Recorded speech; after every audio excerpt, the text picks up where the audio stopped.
Buenas tardes.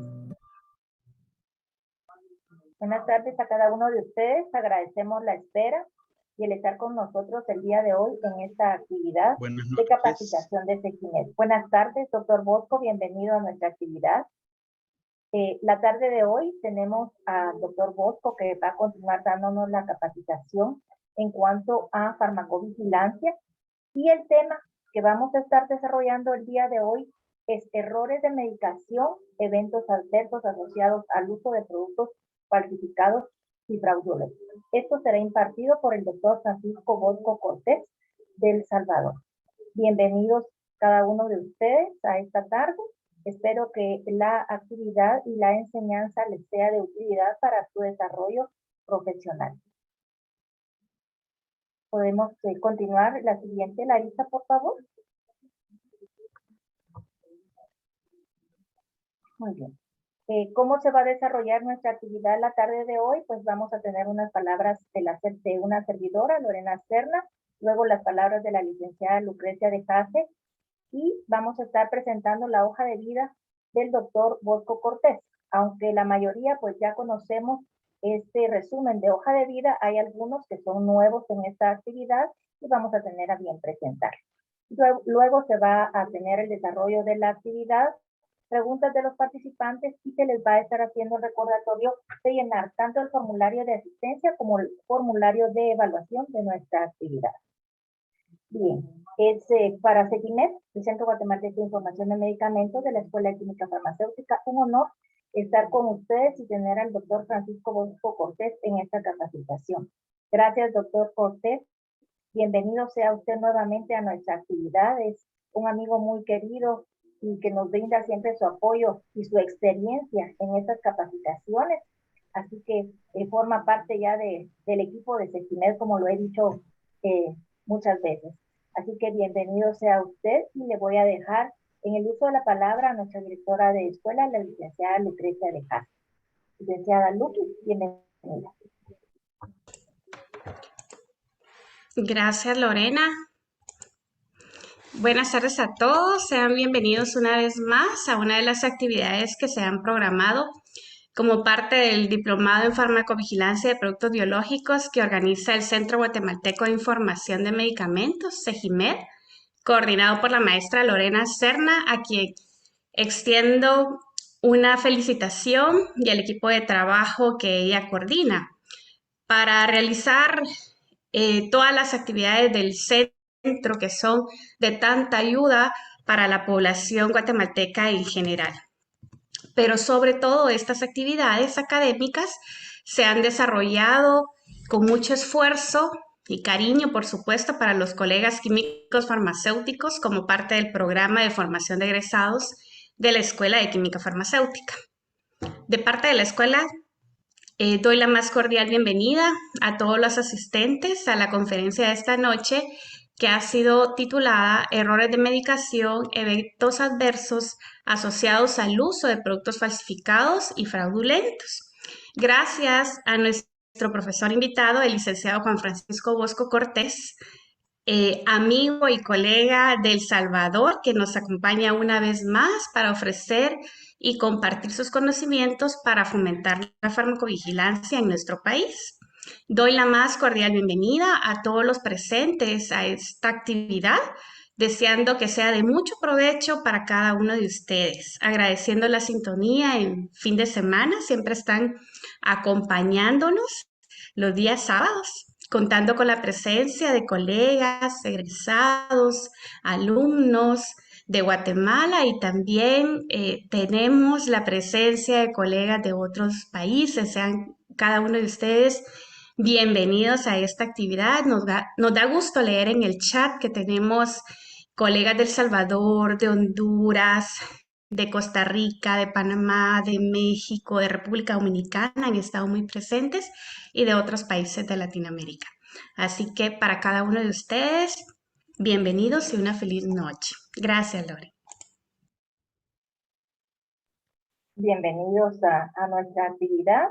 Quiero decirles que esta actividad pues no sería posible realizarla sin un equipo que aunque sea pequeño, pues trabajamos arduamente para el servicio de la población guatemalteca y también de los egresados para poder compartirles y que todas estas actividades les sean de mucha utilidad.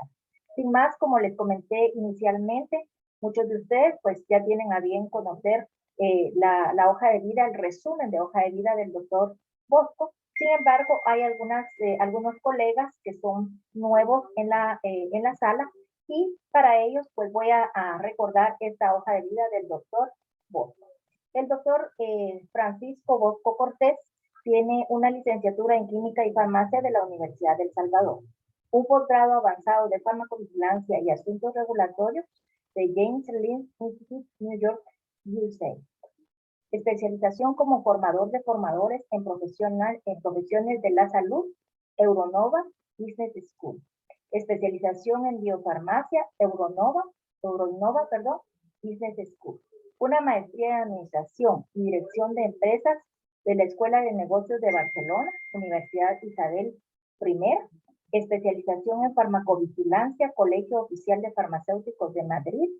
Y me permito agregar que el doctor Bosco tiene innumerables capacitaciones que ha realizado en congresos y en diplomados sobre este tema del cual él tiene una amplia experiencia. El doctor Francisco Bosco Cortés Morales es director ejecutivo de la Dirección Nacional de Medicamentos de El Salvador. Y sin más, pues dejo al doctor Bosco que el día de hoy nos va a compartir errores de medicación y nos va a hablar también sobre productos falsificados. Doctor Bosco, bienvenido a nuestra actividad. Lo dejo en el uso de la palabra. Muchas gracias. Agradezco la oportunidad, ¿verdad?, que se me da nuevamente para poder compartir con ustedes. Y bueno, como siempre, es un honor y procedo a compartir la presentación. Veamos.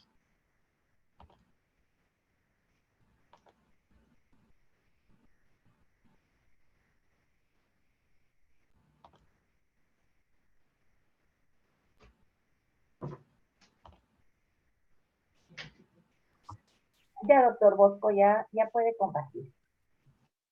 Gracias.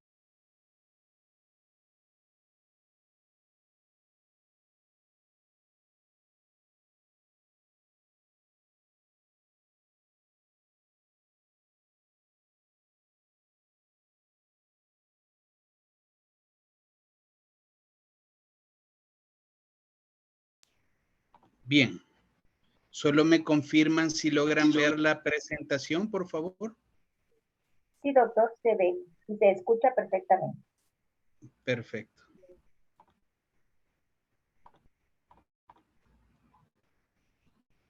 Bien.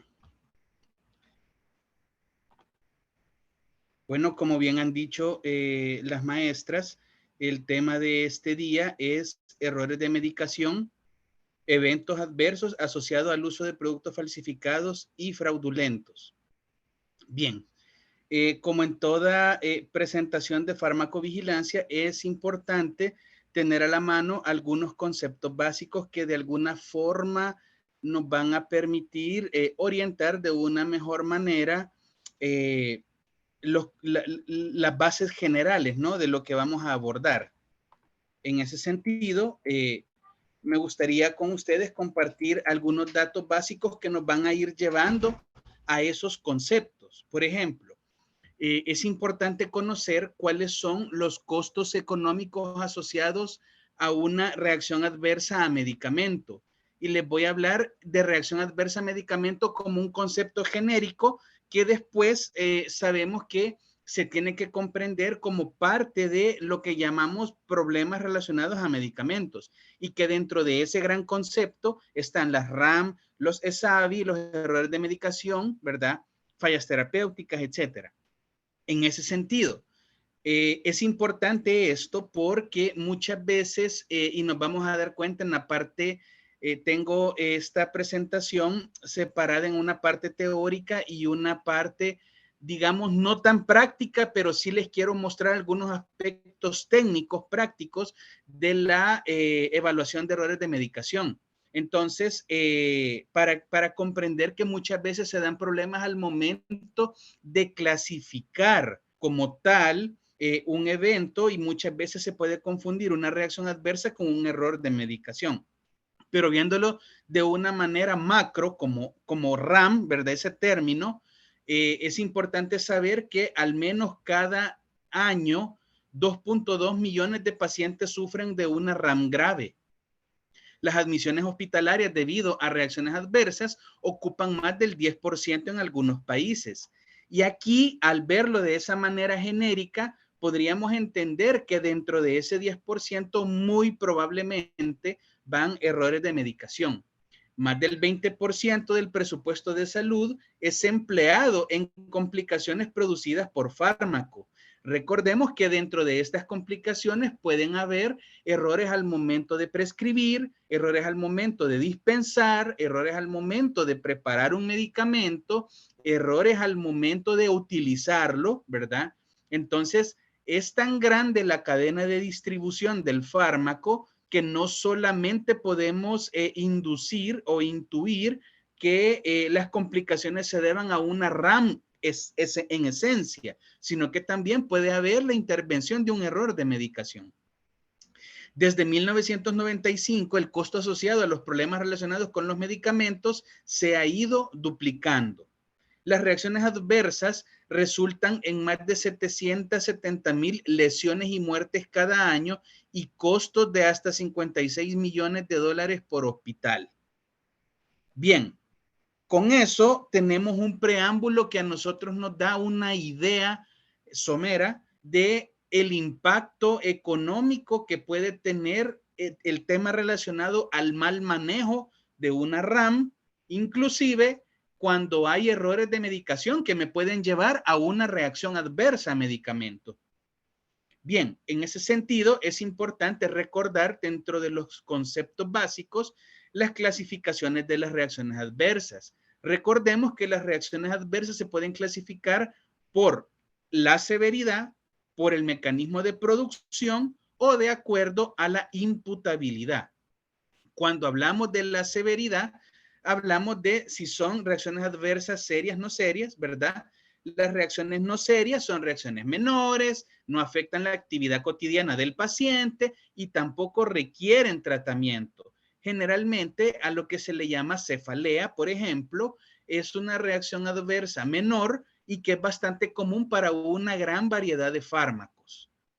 Bien, ahora, las reacciones adversas no serias, recordemos que, perdón, las reacciones adversas serias son, aquí hay un error, perdón, son aquellas que afectan la actividad cotidiana, requieren tratamiento para la reacción adversa, debe de suspenderse el medicamento sospechoso y también recordemos que se va a considerar serio todo aquello que me pueda causar, por ejemplo, una prolongación de la hospitalización o la hospitalización de un paciente. Puede causar la muerte, puede causar algún tipo de lesión o malformación o también aquellas que puedan generar inhabilidad en el paciente como tal. ¿Verdad? Estos son los 5 criterios que les estaba mencionando. Se conoce como evento adverso serio aquel que ponga en peligro la vida o que sea mortal, produce hospitalización del paciente, prolonga la estancia hospitalaria, produce alguna secuela o incapacidad o invalidez grave. Bien, cuando hablamos del mecanismo de producción, hablamos, por ejemplo, en esencia del mecanismo de producción y yo traigo para aclarar un poco, ¿verdad? El tema de la clasificación por mecanismo de producción según Rowling y Thompson. Vamos a conocer como reacciones adversas de tipo A o aumentadas aquellas que están relacionadas con la dosis, que son una extensión del efecto farmacológico. Hay una relación directa con el mecanismo farmacológico del medicamento y por ende pueden ser prevenibles y predecibles. Son más frecuentes, pero también son menos graves. Ahora, las tipo B o bizarras son aquellas que no son relacionadas con la dosis ni tampoco con el mecanismo de acción del medicamento por lo general. Eso las hace difíciles de prevenir y de predecir. las más graves y menos frecuentes, y también generan reacciones alérgicas o de tipo de idiosincrasia, algo que es bien importante destacar.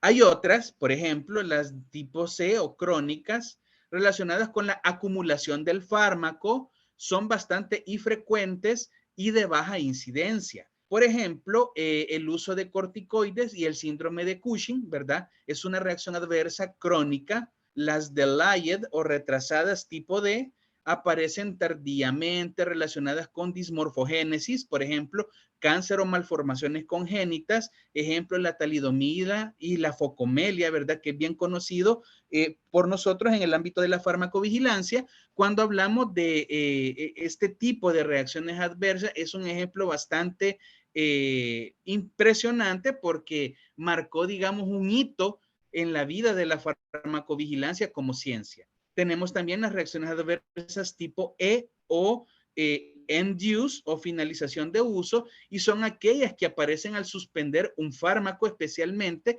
cuando se hace de forma abrupta. Por ejemplo, el propanolol y el síndrome de retirada, ¿verdad? Algo similar a un síndrome de abstinencia, para hacer la analogía. Y luego tenemos a la clasificación de acuerdo a la imputabilidad. En este caso, la imputabilidad, recordemos que va a depender de cómo se ha desarrollado la evaluación y la definición de causalidad de la reacción adversa como tal, ¿verdad? La temporalidad de ocurrencia de esta y otros factores intervinientes que me permiten determinar como tal una causalidad. En ese sentido, yo voy a entender por tipo de causalidad aquella que sea probada o definida, siempre y cuando haya una relación temporal o razonable o niveles del fármaco han sido debidamente establecidos o medidos, ¿verdad? Es decir, cuando hablamos de relación temporal, es decir, que haya una plausibilidad biológica coherente. El patrón de respuesta conocido asociado con el medicamento sospechoso también se encuentre bien establecido. Que haya una mejoría al suspender y reaparece cuando se expone el paciente. No siempre ocurre esto, no es viable. Sin embargo, pueden haber situaciones en las que el riesgo-beneficio debe de valorarse, y si el riesgo de exposición, aún sabiendo lo que puede ocurrir, es superado por el beneficio de uso, porque se trata de una situación de vida o muerte y el riesgo no necesariamente puede conllevar a la muerte, entonces hay situaciones en las que se reexponen pacientes, pero es lo menos frecuente, y que también no se puede explicar por la enfermedad esta reacción adversa. Entonces yo ahí considero que se trata de una reacción adversa con causalidad probada o definida. Es probable, considerando los conceptos anteriormente vertidos, igual que en el caso anterior, pero aquí no se puede demostrar la reaparición al readministrar el medicamento. En ese sentido, yo le puedo dar una causalidad probable a este tipo de situaciones.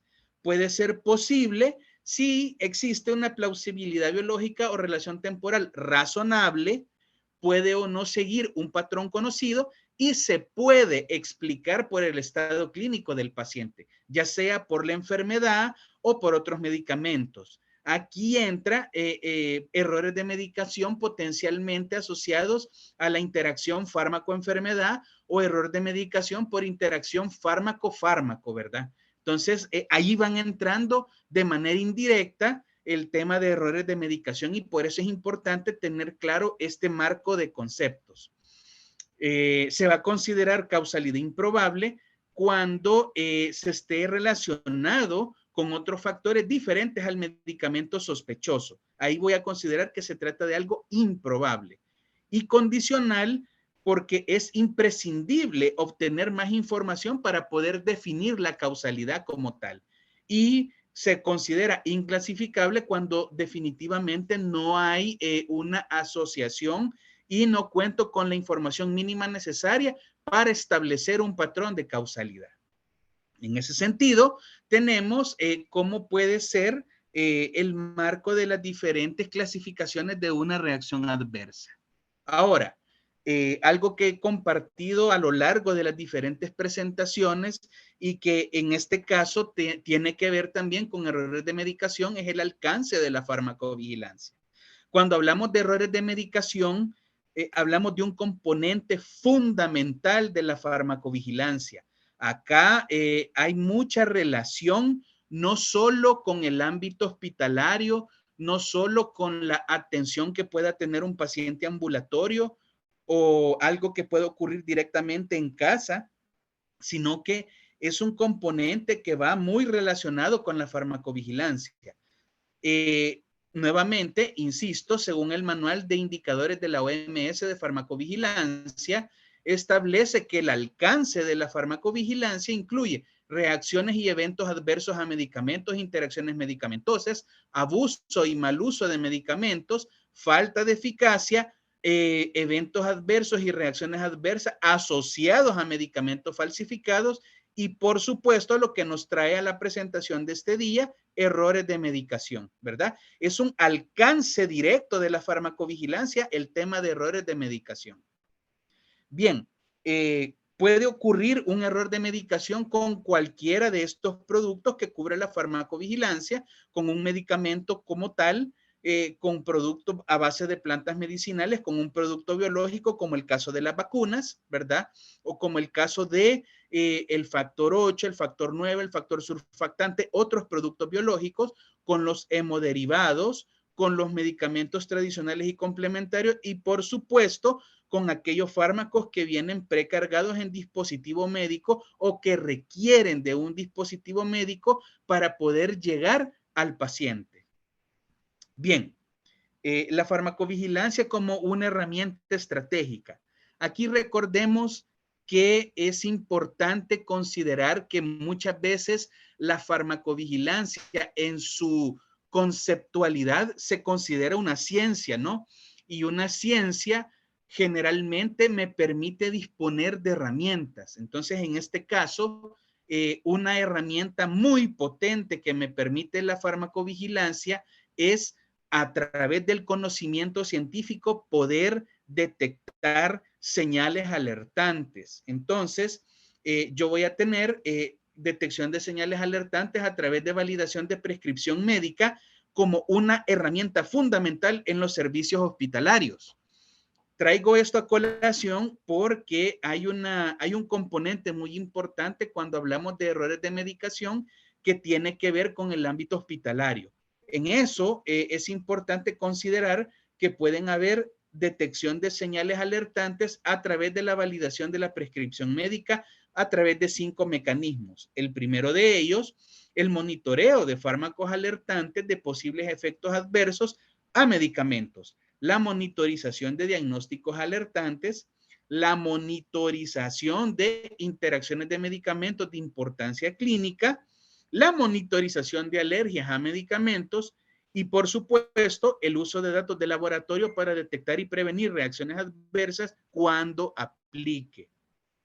Bien, en ese sentido, cuando hablamos de la detección de señales alertantes a través de la prescripción médica, esto se refiere a cuando yo recibo en el servicio de farmacia la prescripción médica, ya sea en forma física, a través del expediente clínico y con la receta endosada o a través de un sistema electrónico, como por ejemplo en la realidad del Salvador, en el Hospital El Salvador, tenemos que es un hospital que funciona básicamente con todo su sistema digitalizado a lo largo de toda la cadena de atención, ¿verdad? El médico prescriptor, el farmacéutico en la farmacia, valga la redundancia, enfermería en los servicios como tal, ¿verdad? Esto porque la manipulación del papel sería una fuente muy difícil de manejar en cuanto al traslado del virus del COVID-19, causante del COVID-19, perdón.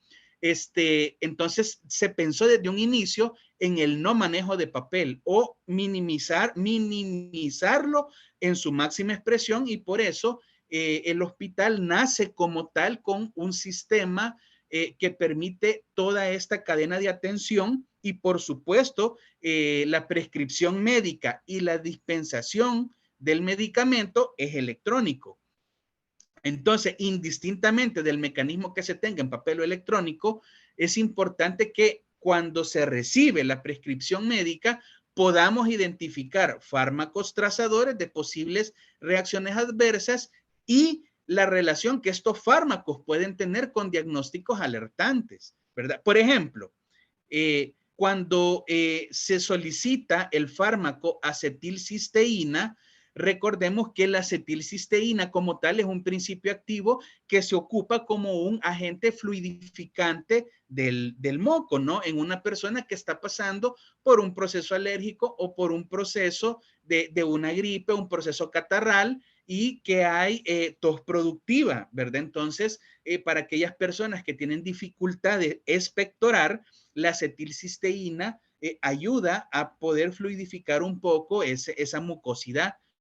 Pero también existe como fármaco directamente que se ocupa como antídoto. Entonces, cuando se solicita acetilcisteína en el frasco clásico de 10 ml, muy probablemente estamos hablando de acetilcisteína como antídoto, lo cual lo podría relacionar con un diagnóstico alertante, por ejemplo, con una intoxicación por paracetamol, por ejemplo. Entonces, es importante tener en cuenta que los fármacos trazadores me pueden llevar a algunas relaciones de diagnóstico alertante de posibles eventos adversos, ¿verdad? ¿Cuáles se consideran diagnósticos alertantes? Que generalmente van asociados a reacciones adversas a medicamentos en el ámbito hospitalario. Bueno, el eritema multiforme, el eritema nodoso, el prurito, la urticaria, mialgia, miopatía, calambre, ataxia, confusión, convulsión, mareo, distonía, la hemorragia digestiva, ¿verdad? Por ejemplo, la hemorragia digestiva, nosotros sabemos que está asociada con el manejo de AINE. Entonces, muy probablemente voy a necesitar algún agente bloqueante de la cascada de coagulación, por ejemplo, para minimizar un poco el efecto, ¿no? Y así, en ese sentido, voy a tener fármacos trazadores de posibles reacciones adversas y diagnósticos alertantes. Estos diagnósticos alertantes muchas veces van a estar asociados a errores de medicación. Por ejemplo, si yo estoy utilizando en un paciente heparina, ya sea de bajo peso molecular o la heparina normal, muy probablemente voy a causar, si hago un mal uso o una mala medición de las unidades de heparina administrar, voy a causar hemorragia o fluidez de la sangre. Entonces, voy a necesitar de alguna manera manejar esta situación como tal, porque tuve un error en la administración o un error en el cálculo como tal de las unidades de heparina en este caso. Entonces voy a tener que intervenir y voy a tener que utilizar algún fármaco trazador, ¿verdad? Para poder manejar de una manera adecuada este evento adverso. Y así bajo esa lógica. En ese sentido, podemos ir adentrándonos ya a lo que conocemos como error de medicación. Bien, para poder abordar este tema, les comparto una imagen que es bastante conocida, ¿verdad? No es nueva y está inmersa en una gran cantidad de literatura internacional en la cual se hace relación entre accidente con medicamento, acontecimiento adverso por medicamento, reacción adversa a medicamento y errores de medicación. Podemos ver un diagrama, ¿verdad? Que me limita sucesos que pueden tener daño y sucesos que no causan daño. En este ámbito, como podemos ver, en los sucesos asociados al daño tenemos las reacciones adversas a medicamentos y los acontecimientos adversos prevenibles, ¿sí? Al igual, tenemos en el bloque relacionado a acontecimientos sin daños, tenemos los acontecimientos adversos potenciales, es decir, pueden llegar a ocurrir o pudieron llegar a ocurrir, pero se lograron detectar a tiempo y se evitó la exposición o pueda ser que previo inclusive a la prescripción se conciba que potencialmente puede llegar a ocurrir aquello y se previene. Y también los errores de medicación banales. En ese sentido, a toda esta rama, desde los acontecimientos adversos prevenibles hasta los errores de medicación banales, se le considera que es una causa prevenible. A diferencia de la reacción adversa, se considera que es una causa inevitable, porque se tiene que dar la exposición al medicamento y que pueda ser que esta exposición cause una reacción adversa que es un efecto indeseado y que puede ser asociado al mecanismo de acción del medicamento o no asociado. Puede ser a causa de la dosis o puede ser no dosis dependiente. En ese sentido, es que se considera que aquella causa es inevitable o es prevenible. Y todo aquello que es prevenible, yo le voy a conocer como un error de medicación. ¿Por qué? Porque lo puedo prevenir y porque se trata de acontecimientos adversos que se pueden evitar, acontecimientos adversos que pudieron llegar a pasar o errores de medicación que fueron banales. En ese sentido, es que este cuadro a mí me permite establecer lo que es prevenible de lo que es inevitable. Y una reacción adversa a medicamento es tanto inevitable como implica un riesgo inherente a la exposición de ese fármaco. Y los errores de medicación pueden ser prevenibles y puede hacer que no causen daño o que sí causen daño. Y ahí es donde entra la razón de ser de esta ponencia, ¿no? Establecer cuáles pueden llegar a ser estos daños que me pueden causar los errores de medicación. Bien, nosotros sabemos que en los servicios hospitalarios como tal, encasillándonos en una farmacovigilancia desde la arista hospitalaria como tal, una cadena amplia, ¿sí? Esta cadena de distribución del medicamento comienza desde la recepción en los almacenes centrales de los hospitales. Cuando yo recibo medicamentos, tengo que tener claro que debo de hacer una estricta revisión y verificación de lo que estoy recibiendo. Si viene en las condiciones adecuadas de transporte para aquellos productos biológicos y vacunas que requieran de una estricta cadena de frío, para considerar si hubo una excursión de temperatura para poder saber si se están cumpliendo los parámetros que están registrados en la entidad reguladora y de las condiciones en que deben ser transportados y almacenados estos medicamentos, ¿verdad? Y que por supuesto yo los voy a recibir en mi almacén central si estos vienen adecuadamente resguardados y considerando una adecuada cadena de frío para aquellos fármacos o productos biológicos que así lo requieran. Luego pasamos por la etapa, ¿verdad?, del traslado a las bodegas de farmacia, luego almacenarlo ya en las diferentes áreas de la farmacia. Luego viene el proceso de la prescripción de medicamento, luego viene el proceso de dispensación, luego viene el proceso de cálculo, preparación y administración, y luego viene el uso como tal. En ese sentido, hay una literatura internacional que me aglomera en 5 a 6 generalmente rubros, la gran cadena de distribución. En este caso lo vamos a ver de esta forma: el proceso y las personas implicadas. En este caso, cuando hablamos de la selección y gestión de fármacos, hablamos, por ejemplo, lo voy a hablar en la realidad de El Salvador.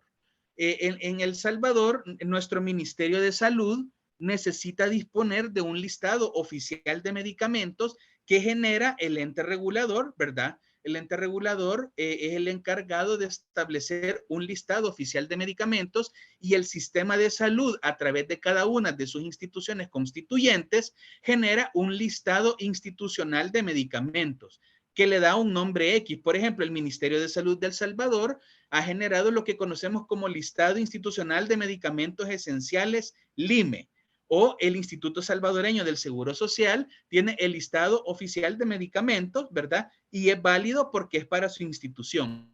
Generalmente, estos listados, ¿verdad? Requieren de una selección y gestión que posteriormente va a permitir que cada centro hospitalario de atención pública o privado incluso pueda generar su cuadro básico de medicamentos. Estos cuadros básicos también van a requerir una selección y una gestión de diferentes ofertas, luego que haya una adquisición adecuada de un medicamento, ¿verdad? Y dentro de esto implica establecer guías de farmacoterapia adecuadas, así como también procedimientos adecuados para la provisión de medicamentos, incluidos y no incluidos en las guías farmacoterapéuticas. Generalmente, las personas implicadas en esta etapa de la cadena de distribución son los comités interdisciplinarios, que incluyen obviamente al clínico y también a otros gestores que pueden ser farmacéuticos, enfermeros, administradores, dependiendo de las diferentes aristas que se incluyen en este comité interdisciplinario. Luego viene el proceso de prescripción en el cual incluimos algunos aspectos clave, como por ejemplo evaluar la necesidad y seleccionar el medicamento correcto. Recordemos que un mismo diagnóstico puede ser tratado con diferente farmacoterapia, ¿verdad? Por ejemplo, si estoy ante un proceso que requiere antibiótico, por poner un ejemplo burdo, puede ser que necesite una cefalosporina de primera generación, de segunda generación, de tercera generación, de cuarta o algún antibiótico superior, siempre y cuando yo tenga una necesidad en evaluar correctamente el diagnóstico que está frente a mí. Así como también tengo la obligación como prescriptor de seleccionar el medicamento idóneo, correcto y disponible para el paciente. Así como también tengo la obligación de individualizar el régimen terapéutico para mi paciente, ¿verdad? Recordemos que no todos los pacientes van a responder a una misma frecuencia, no van a responder a una misma dosis, van a necesitar algunos una dosis de carga diferente a otros, dependiendo del tipo de fármaco, dependiendo de la patología, dependiendo de la edad, el peso y otra cantidad de factores que se deben de evaluar adecuadamente. Y luego establecer si la respuesta terapéutica es la deseada. En ese sentido, interviene todo el proceso de la prescripción y esto generalmente está a cargo del médico prescriptor. Luego viene el proceso de validación de la prescripción, proceso fundamental y que consiste en revisar y validar la prescripción. Y esto está a cargo de un farmacéutico. Y aquí es importante resaltar que la labor del farmacéutico se vuelve fundamental, pero que también para poder desarrollar esa labor es importante tener una competencia técnica adecuada y tener formadas las aptitudes, ¿verdad? En cuanto a conocimiento, porque voy a necesitar tener bien a la mano varios conceptos farmacológicos, varios conceptos farmacoterapéuticos y, por supuesto, varios conceptos de farmacovigilancia para poder establecer una revisión y una validación integral. Y luego, si hay una discrepancia, poder dialogar y conversar con el clínico el caso. Al final, es un paciente el que vamos a exponer a un medicamento de una manera adecuada o inadecuada. Luego viene la preparación y dispensación. Este término de preparación, recordemos que hay algunas regulaciones que permiten que en el área de farmacia se puedan elaborar ciertos medicamentos, ¿verdad? Sobre todo aquellos relacionados con las dosis unitarias o con algunos medicamentos magistrales o oficinales, ¿verdad? O, por ejemplo, los preparados relacionados con nutrición parenteral o la reconstitución de algunos productos que requieren algunos cuidados fundamentales o algunas exigencias, por ejemplo, cabinas de flujo laminar y que muy probablemente solo en la farmacia tenga estas condiciones. entonces yo voy a necesitar preparar y dispensar adecuadamente el medicamento. Dentro de eso intervienen subprocesos asociados, por ejemplo, a adquirir y almacenar adecuadamente los medicamentos, procesar adecuadamente la prescripción médica, elaborar y preparar adecuadamente los medicamentos, así como dispensar los medicamentos con la regularidad necesaria. Este proceso está a cargo del farmacéutico. Luego tenemos el proceso de administrar al paciente el medicamento. En ese sentido, hay también subprocesos intervinientes como, por ejemplo, administrar el medicamento correcto. Muchas veces aquí se ha dado que, pues lastimosamente, en el estrés y en el agitamiento, ¿no?, de la atención en servicios hospitalarios complejos, se pueden dar errores al momento de administrar un medicamento por otro, omitir la administración de una dosis y otros subfactores que los vamos a ir viendo más adelante, ¿verdad? Así como también administrar la medicación en el momento indicado, es decir, completar las pautas de la manera más eficiente posible, informar al paciente sobre la medicación en aquellos casos que el paciente esté consciente y también involucrar al paciente en el proceso de administración cuando sea posible. Y este proceso está a cargo de enfermería.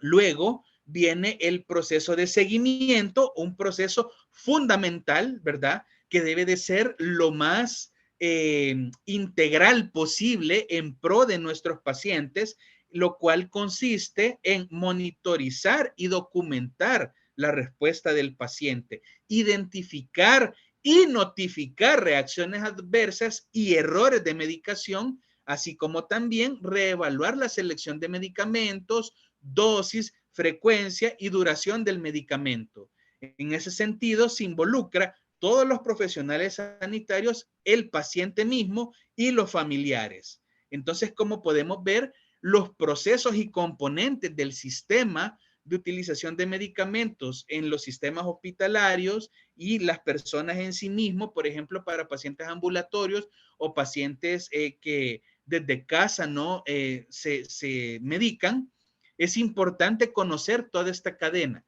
los subprocesos intervinientes y los profesionales sanitarios, así como las personas que intervienen en estos procesos y subprocesos. Importante también recordar que parte de los errores de medicación se pueden manejar y evitar cuando conozco algunas situaciones que me pueden llevar a cometer errores. Muchas veces en los servicios hospitalarios, generalmente en el servicio de farmacia y en el servicio de enfermería, se puede dar mucho aquellos errores asociados a lo que se ve igual o se escucha igual, conocido como medicamentos LASA, cuya abreviatura o acrónimo significa look alike, sound alike, ¿verdad? De mirar igual, escuchar igual. Y esto es algo que puede pasar porque los servicios farmacéuticos no están exentos que en el estrés del día o en el estrés de la atención como tal, puede escoger un medicamento por otro porque escuché que aquí estaba ese medicamento y solo lo tomé de una manera no verificable de un estante o porque lo administré al paciente sin corroborar adecuadamente la etiqueta, la dosis u otra situación que pudo ser evitable o prevenible, ¿verdad? En ese caso, tenemos algunos insumos que podemos utilizar, por ejemplo, el Instituto de Seguridad, el Instituto para las Prácticas Seguras de Medicamentos, el ISMP, genera este tipo de listas, ¿verdad? Aquí les he dejado el enlace que luego van a poder ver en la presentación cuando se las comparta. Van a poder accesar a esto siempre y cuando estén registrados en la página del ISMP y van a poder tener acceso a esta lista que ellos constantemente están actualizando, ¿verdad? Y acá tenemos en esta lista muy sencilla de utilizar el nombre de la droga y el nombre del fármaco confusor, ¿verdad? Por ejemplo, acetazolamida con acetohexamida sería fácilmente confundirlo.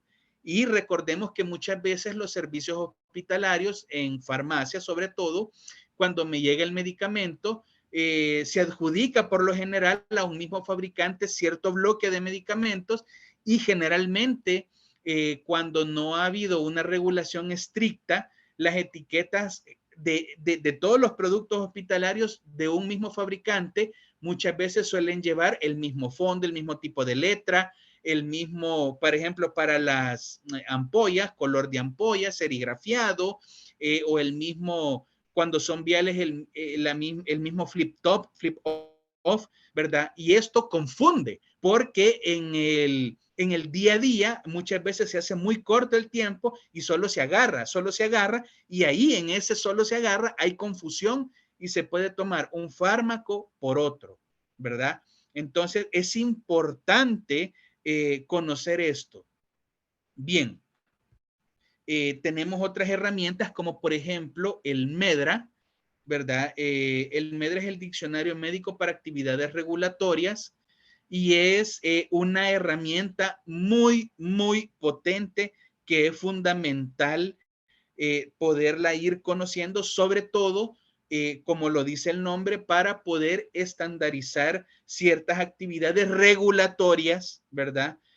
Sobre todo lo que va asociado ya al momento de poder, o ya sea clasificar un evento adverso, y dentro de este gran mundo de los eventos adversos tenemos los problemas relacionados a medicamentos y dentro de estos tenemos los errores de medicación, ¿sí? Y es fundamental, ¿verdad?, poder tener conocimiento de esta herramienta para poder clasificar de la mejor manera los errores de medicación, en este caso puntual para el contexto que estamos hablando. En ese sentido, es importante que los sistemas informáticos que se vayan generando para poder hacer el manejo, ¿verdad?, de los eventos adversos, y dentro de esto, como repito, están los errores de medicación, se vaya considerando la potencial integración del MEDRA para poder clasificar adecuadamente. Si es viable desde los servicios farmacéuticos, ¿verdad?, o servicios hospitalarios, de ser posible, para que cuando lleguen las notificaciones a los centros de farmacovigilancia pueda haber una evaluación un poco más integral y comparar, ¿verdad?, algunos aspectos.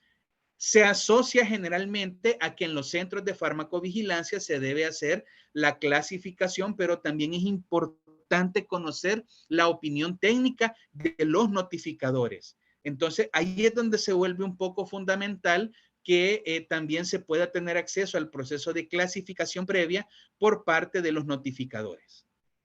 Bien, en ese sentido, haciendo una búsqueda en la base de datos Vigilize, ¿verdad? Aquí estoy utilizando mi usuario, ¿verdad? Encontré un total de 28.031.577 casos notificados en la base de datos.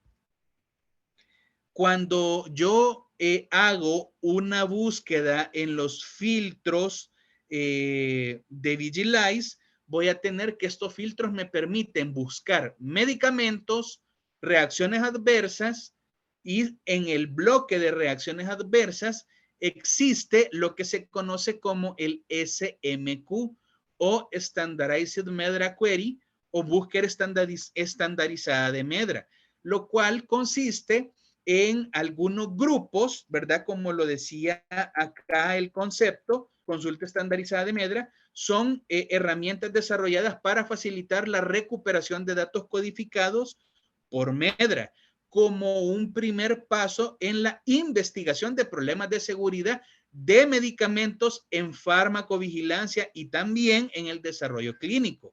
Las SMQ o Standardized MEDRA Query son un conjunto de términos MEDRA validados y predeterminados que se agrupan después de una extensa revisión, prueba, análisis y discusión con expertos.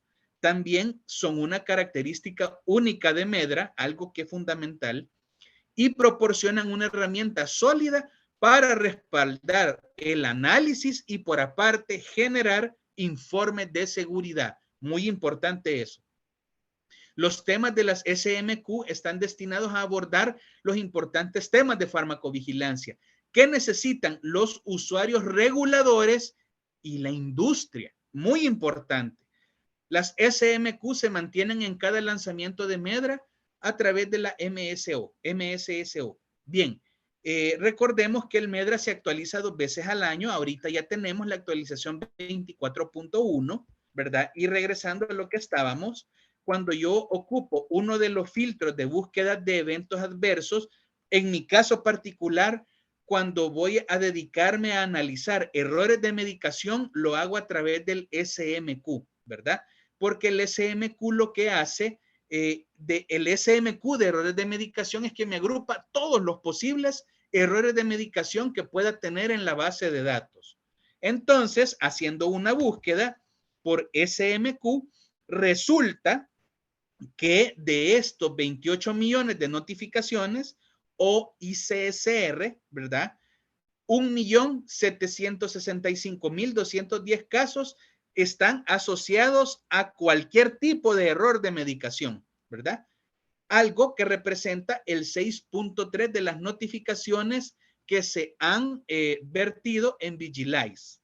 Bien, cuando analizo estos datos, pues me doy cuenta que quienes reportan errores de medicación, los médicos, los farmacéuticos, otros profesionales de la salud, algunos abogados, ¿verdad? O agentes relacionados con el manejo de las leyes, los consumidores y no profesionales de la salud. Miren, es un porcentaje muy considerable, ¿verdad? Y de hecho el más alto de los que están notificando errores de medicación. Qué interesante ese dato, ¿no? Y por supuesto hay algunas notificaciones que no logran establecer quién fue que notificó. Y también representa pues un porcentaje no tan pequeño. Ahora, cuando hablamos de la temporalidad en cuanto a la notificación de errores de medicación, podemos verificar que allá por 1999 comienza a darse paulatinamente un incremento de la notificación de errores de medicación.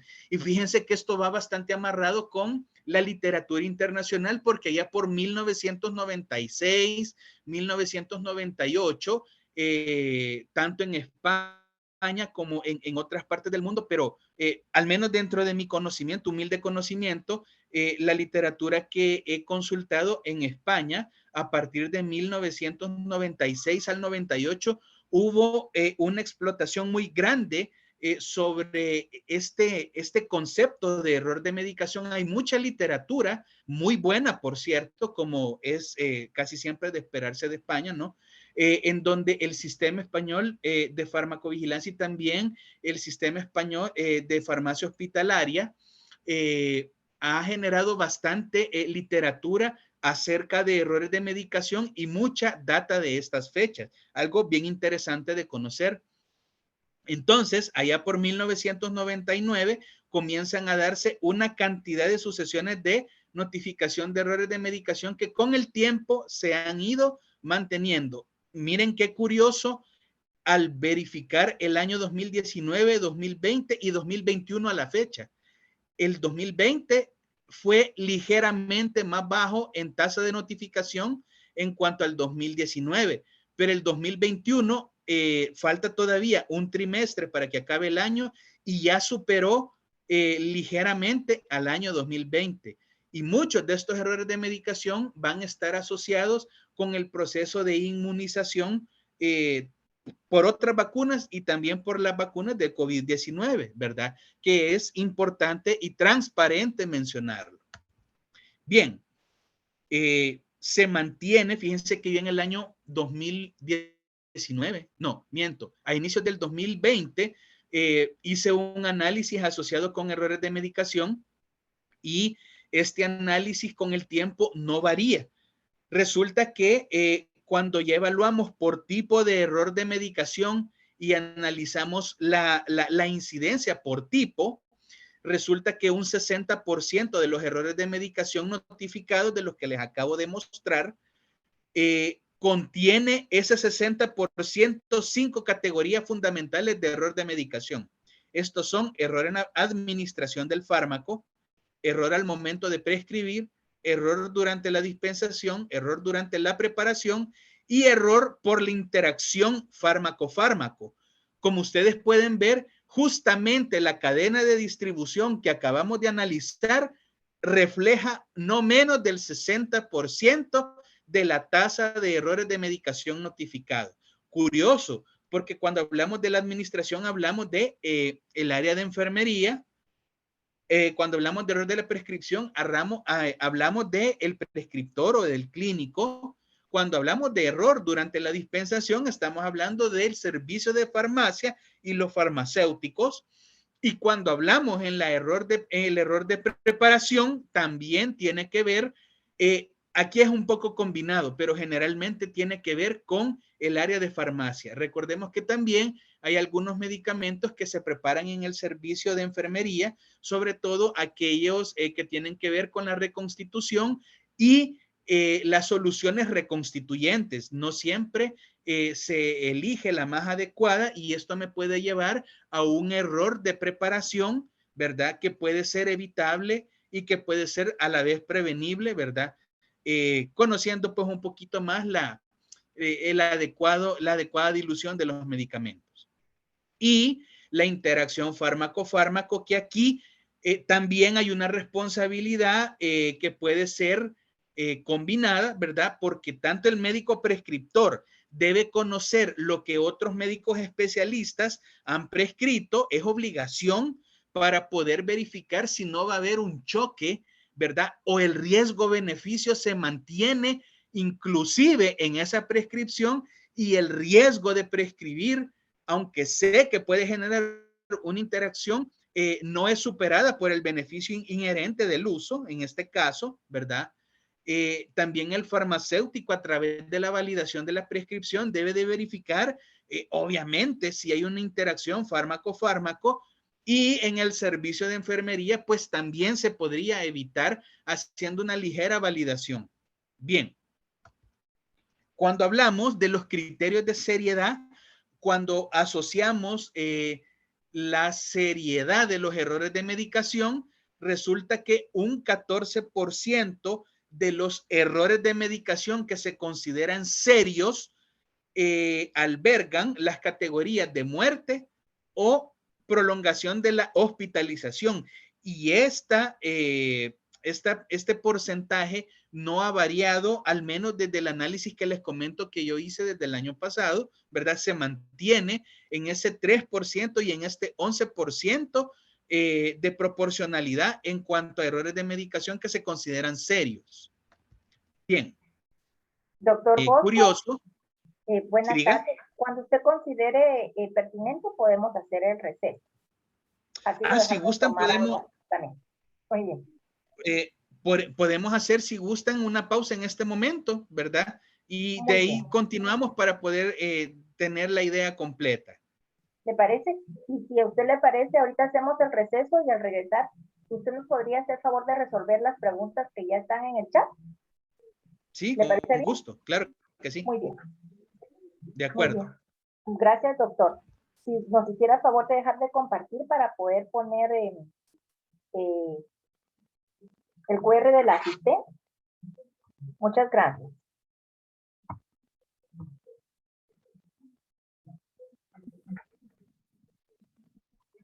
Buenas tardes, estimados colegas y compañeros. Tenemos acá en este receso, por favor, les vamos a compartir el link de la asistencia en el chat, pero también tenemos aquí el QR para que ustedes puedan registrar su asistencia. Recordamos que no se olviden de registrar la asistencia, pero enviar este formulario para que nos pueda llegar a nosotros para que podamos registrar su asistencia y así al final de la semana compartirles su diploma. Aquí lo están felicitando, doctor Bosco, la doctora Silvia Salas. Ya tenemos en el chat el link de la asistencia, entonces les recordamos por favor que no se les olvide compartir, registrar su asistencia. Y Les dejamos unos minutitos para estirar piernas, brazos y pues ir a traer una tacita de café o de agua. Estaremos de vuelta a las 7:18. Muy bien, gracias.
Muy bien. Reiniciamos nuestra actividad.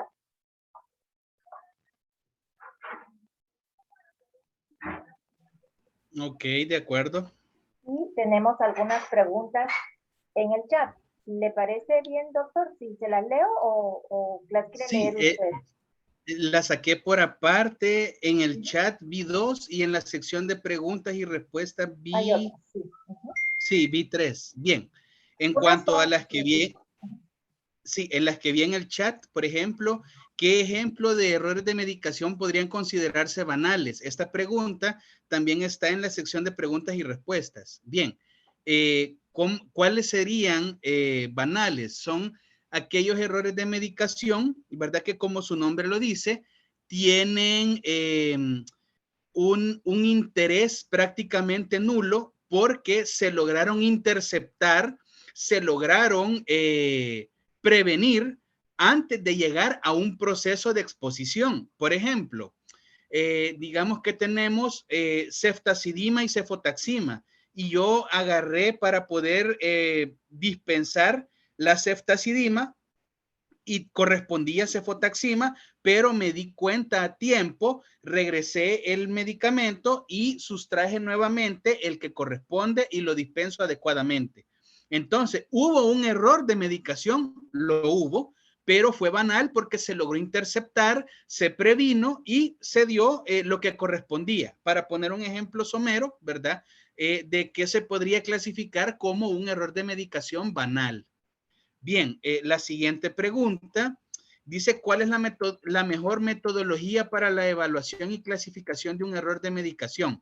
Por ejemplo, más adelante les voy a enseñar el sistema interno de farmacovigilancia y la metodología de matriz de riesgo que ocupamos nosotros, pero considero que son herramientas fundamentales para poder establecer una buena ruta.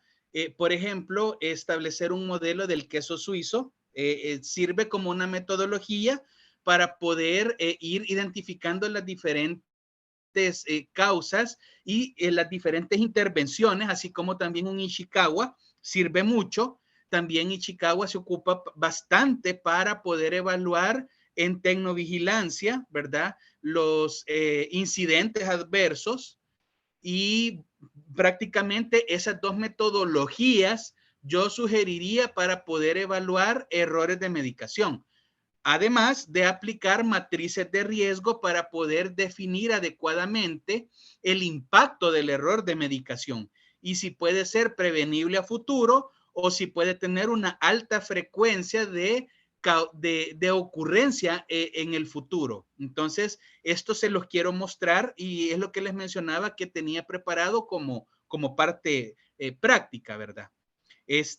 Las otras preguntas que estaban en el chat dice cómo puede inscribirse al ISMP, ¿tiene algún costo? Bueno, prácticamente hay una página web, ¿no? Del ISMP, uno ahí de manera gratuita genera su usuario, le pide llenar un breve formulario, le pide generar una contraseña y ya luego pues se inscribe y como toda página que ofrece un servicio, la mayoría de servicios son gratuitos y hay algunos que sí hay que suscribirse a ciertas cosas. Pero, por ejemplo, en el caso de la lista de medicamentos LASA, es una lista que está gratuita, ¿verdad? Y que se puede acceder en cualquier momento. La otra pregunta dice, ¿qué efectos adversos pueden darse por un proceso biológico como en las vacunas?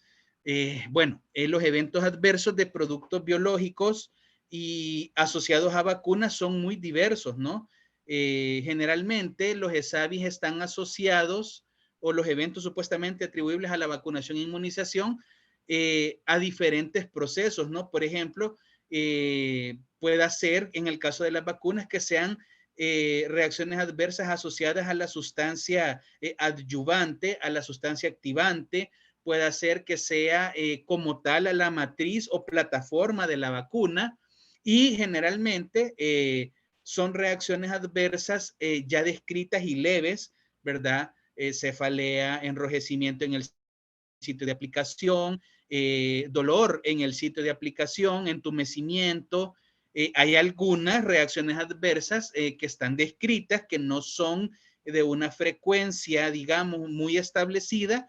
En algunos casos son raras, por ejemplo, la intususcepción en vacuna de rotavirus, por ejemplo, o síndrome de Guillain-Barré como una respuesta autoinmune a ciertas vacunas, incluso a otros productos biológicos, por ejemplo, podría ser. Y así, ¿verdad? Cada producto biológico tiene un pool de reacciones adversas bastante específico dependiendo de su especificidad, ¿no? Así como también del target o de la molécula diana que pretende inhibir en este caso. Así es de que es bastante diverso. En las sesiones anteriores que hemos tenido, hemos profundizado un poco de este tema sobre los efectos adversos de vacunas biológicas, perdón, de productos biológicos y vacunas.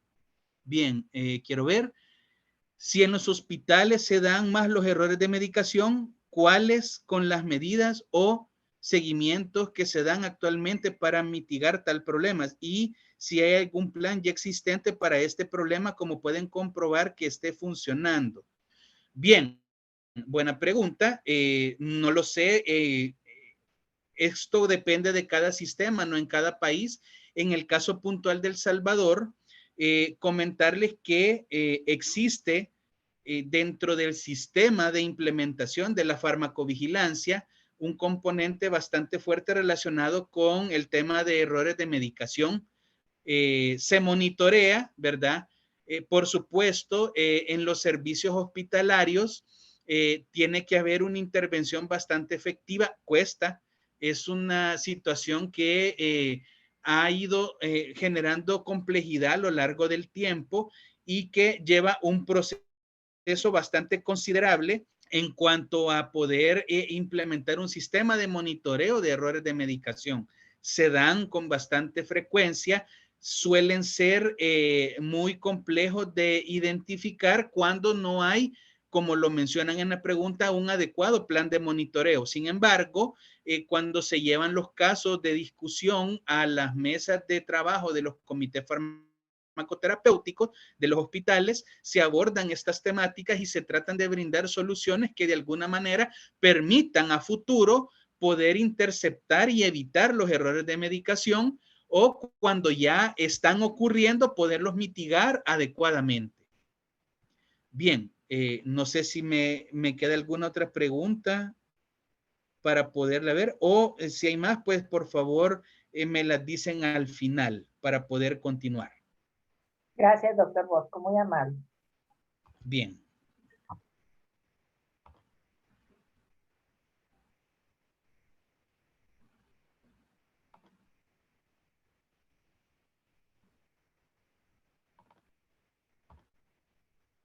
Ok, entonces les mencionaba que en el caso de aquellos errores de medicación que se consideran serios y que causan muerte, ¿verdad? Representa una frecuencia que no ha variado mucho a inicios del año pasado de un 3%.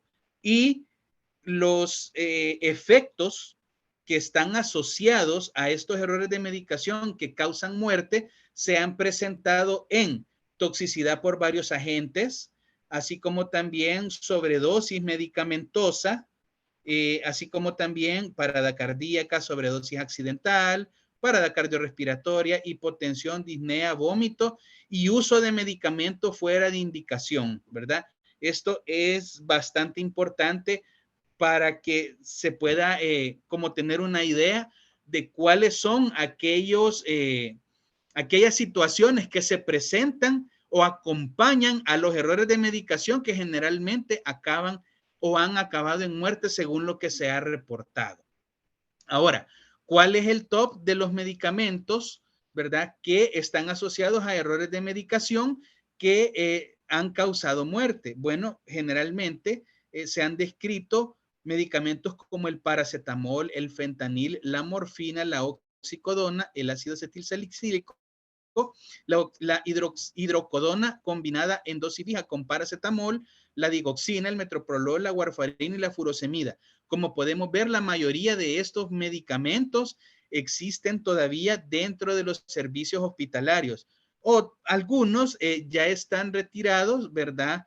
De los listados oficiales, porque existen mejores alternativas, porque se ha logrado identificar que el margen de manejo terapéutico es corto, y así otras situaciones. Pero, por ejemplo, para el tema de intubación e inducción al coma, con el tema de paciente COVID, saben perfectamente que el fentanil y la morfina se ha utilizado ampliamente.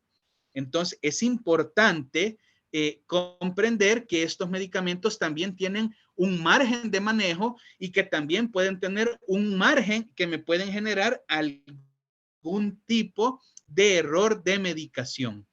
Bien, pero cuando hablamos de fármacos que prolongan la hospitalización o que causan la hospitalización, bueno, primero en cuanto a los rubros de errores de medicación que están asociados a la prolongación de la hospitalización, están los errores en la administración de un medicamento, errores al momento de prescribir, error durante la dispensación, error durante un error de medicación durante la interacción fármaco-fármaco y error en la preparación. Si analizamos nuevamente el mismo bloque de la cadena de distribución hospitalaria del medicamento está involucrado, representando no menos de un 55.8% de los errores de medicación que se han notificado, o más bien que se han compartido a través de la plataforma Vigilize.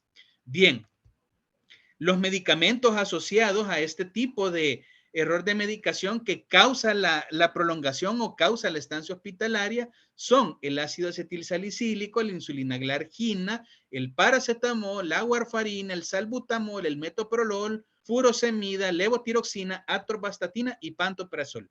Nuevamente, como mencionaba, son varios medicamentos que pertenecen todavía a los listados de medicamentos de nuestros sistemas de salud. Entonces, es importante considerar que estos se vuelven para nosotros ciertos fármacos causantes de errores de medicación. Si se fijan, vuelvo a ver acá el paracetamol, ¿verdad? Aquí en un tercer lugar, en los que causan muerte, lo miraba en un primer lugar, y de ahí viene el tema de los fármacos trazadores para reacciones adversas, y ahí viene el tema de la acetilcisteína como antídoto, ¿verdad? Si vemos, hay una relación y que no es del momento, sino que puede hacer que tenga cierto grado histórico, ¿no? De ocurrencia.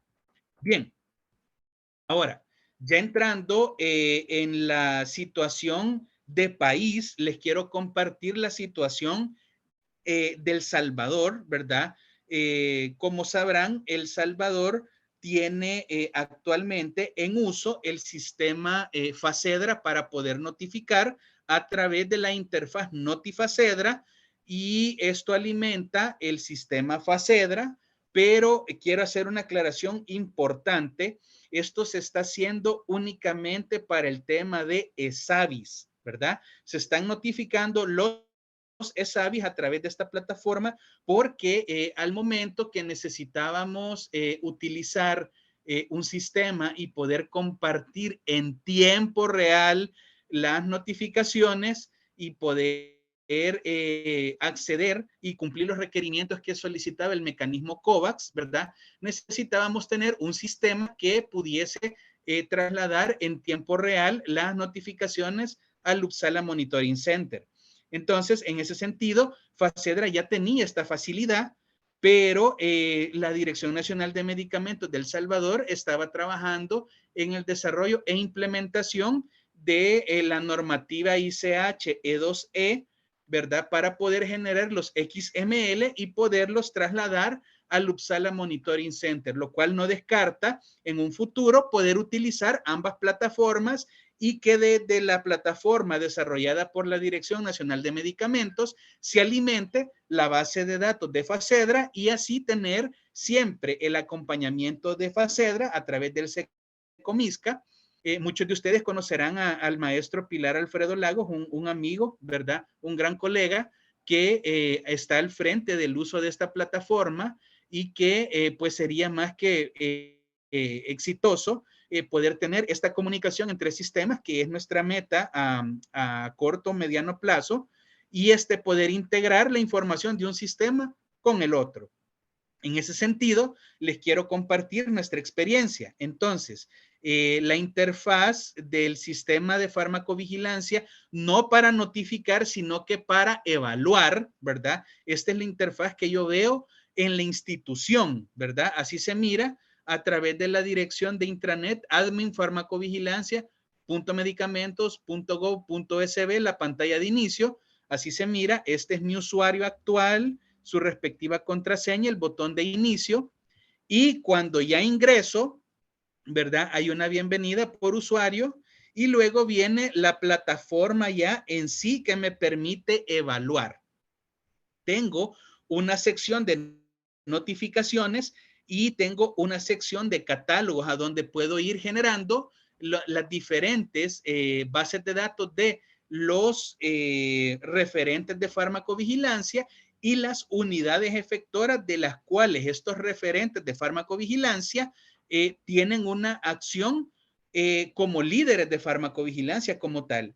En otras presentaciones he tenido la oportunidad de mostrarles la sección de los planes de gestión del riesgo, que es una parte fundamental de nuestro sistema de farmacovigilancia, y la sección de los informes periódicos de seguridad, ¿verdad? Que también aquí en este sistema se permite ir sistematizando la evaluación de estos documentos. Bien, pero cuando hablamos de las notificaciones, tenemos una sección de notificaciones nuevas, la sección de notificaciones observadas, es decir, que tienen algún requerimiento fundamental que es vital que se pueda suministrar para continuar con el proceso evaluativo. Entonces, cada uno de los notificadores tiene un usuario, ¿verdad? Con el que entra al sistema de notificación, y cada notificación que se genera crea un código que no es correlativo, sino que es un código aleatorio y una contraseña con la cual se le puede dar seguimiento a la notificación. Por lo tanto, si existen seguimientos, debo de tener una sección de notificaciones subsanadas. Aquí es donde los notificadores permiten que lleguen a la bandeja de entrada aquellas notificaciones que fueron observadas y que ellos ya han logrado identificar aquel parámetro que se observó para poder continuar con el proceso evaluativo. Tenemos una sección de notificaciones desestimadas, que son aquellas que no cumplen con los criterios mínimos para considerarse una notificación como tal, ¿verdad? Tenemos una sección de notificaciones duplicadas. Este fue un algoritmo bastante complejo que tuvimos que generar con el área de informática, ¿verdad? Que está basado en un primer momento en 5 causales, ¿verdad? Que fueron vitales para poder establecer que una notificación se considere duplicada. Esto porque recordemos que hay una práctica que es bastante común en los sistemas de salud. Voy a hablar del sistema de salud de El Salvador, no quisiera extrapolarlo a los demás países, cada quien sabrá la realidad en sus sistemas, pero por ejemplo en el caso de El Salvador, que tenemos un sistema de salud fragmentado, porque está el Ministerio de Salud, con su propia autonomía, está el Instituto Salvadoreño del Seguro Social, también con su propia autonomía, pero siguiendo directrices obviamente del Ministerio de Salud, pero hay un margen de autonomía. Y así, ¿verdad? El Instituto Salvadoreño de Bienestar Magisterial, el Comando de Sanidad Militar y otros componentes de nuestro sistema de salud. En ese sentido, una persona podría asistir al Ministerio de Salud y luego podría asistir al Instituto Salvadoreño del Seguro Social. Entonces, dada la temporalidad en la que puede asistir a un lugar y al otro, se ha considerado una ventana o una brecha de tiempo de no más de 15 días. El algoritmo funciona con un intervalo de tiempo de 0 a 15 días.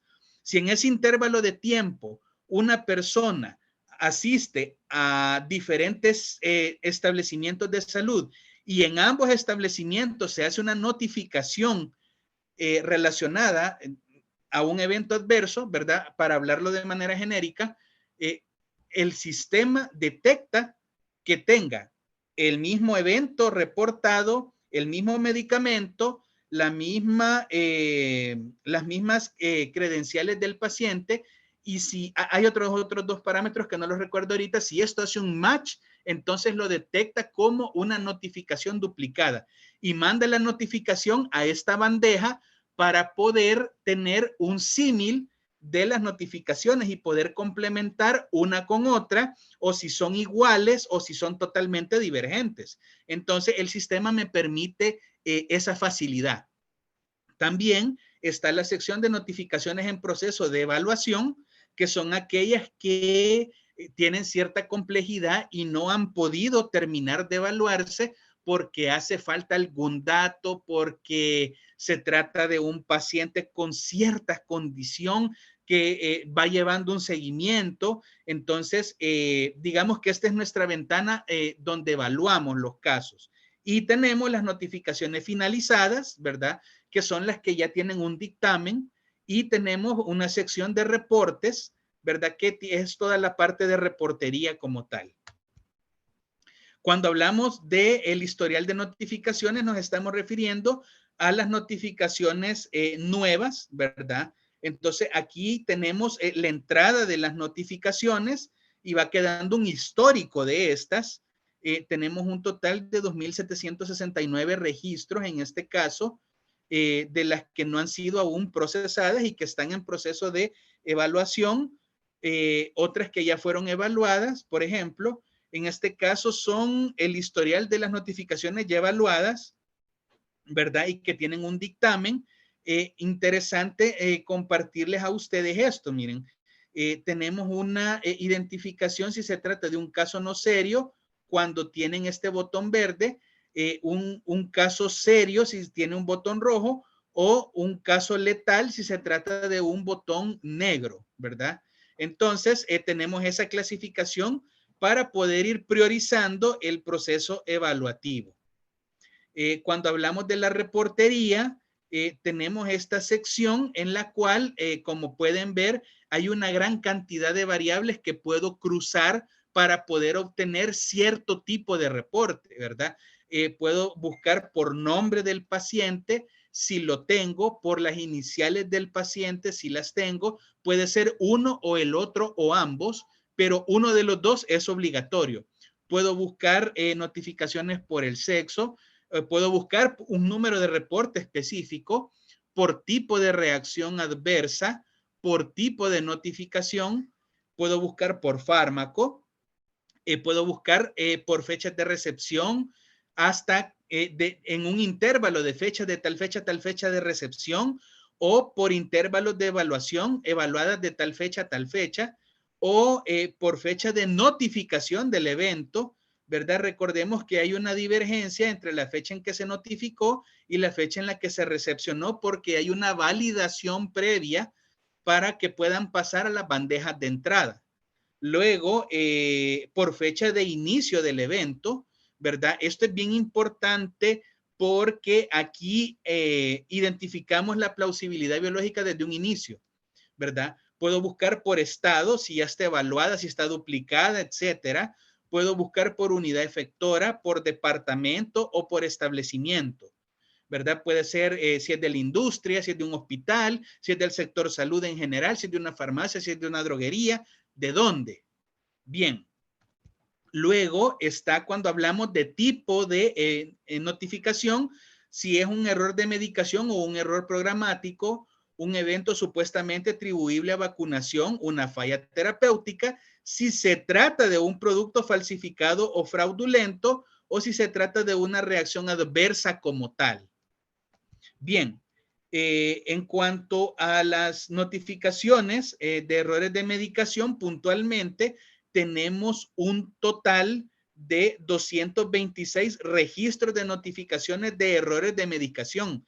El último error de medicación se recepcionó en fecha 3 de enero del 2021, ¿verdad? Ese fue el último error de medicación que se recepcionó en nuestra base de datos, ¿verdad? Tenemos también la sección de notificaciones observadas.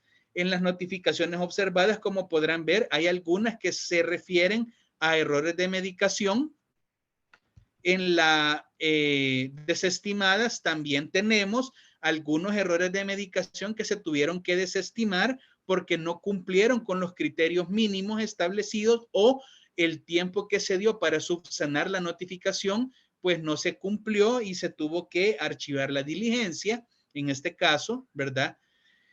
Por ejemplo, este es un error de medicación que estaba asociado a duloxetina y uso del producto en indicación no aprobada, ¿verdad?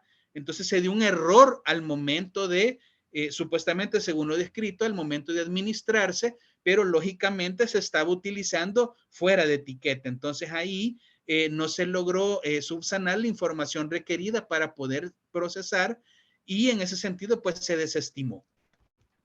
También tenemos la sección de notificaciones duplicadas. Acá podemos ver que en la sección de duplicadas tenemos, por ejemplo, esta de fecha del 2020, noviembre del 2020, y acá se trata de un error programático con una vacuna de neumococo 10 valente, por lo tanto se consideraría un error programático, pero que se detectó como duplicada, ¿verdad? Entonces, aquí al ingresar a este botón ya me permite establecer cómo se ve la interfaz de las notificaciones duplicadas. Luego tenemos la sección de las notificaciones para poderse evaluar, ¿verdad? Acá tenemos únicamente 5 notificaciones que están en proceso de evaluación, es decir, que ya pasaron por la validación, no tienen duplicado y ya puedo evaluarla. De esas tenemos 5 notificaciones que corresponden a las fechas que pueden ver acá y que por alguna razón, ¿verdad? Específico, no han podido finalizarse, ya sea porque hace falta alguna información y que se ha solicitado o requerido dentro del plazo establecido, ¿verdad? Que es no menor de 12 meses, porque hay algunas situaciones que están asociadas a sus SARS, ¿verdad? O que están asociados a notificaciones durante los procesos de investigación clínica y que se les da un tiempo no plausible. Bien, aquí les he colocado este porque me llamó bastante la atención, un implante de etonogestrel y sobredosis complicada asociado con el dispositivo, una duración incorrecta de la administración del fármaco. Entonces, eso ya entra en la clasificación de un error de medicación, pero si nos vamos a los SMQ que les mencionaba anteriormente, ahí tenemos una pequeña sección que dice error al momento de administrar el dispositivo médico. Esa sería la clasificación que se le tendría que dar a este tipo de error de medicación, ¿verdad? Y bueno, ahí está ese proceso en evaluación. Y bueno, antes de terminar la presentación, les voy a compartir la pantalla, pero con el sistema, como les prometí, lo hago a continuación.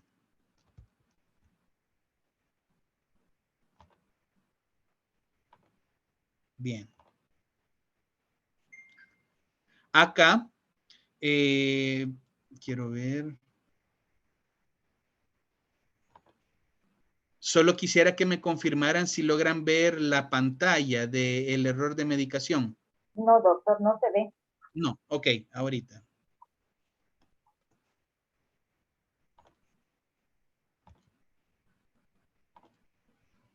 Bien.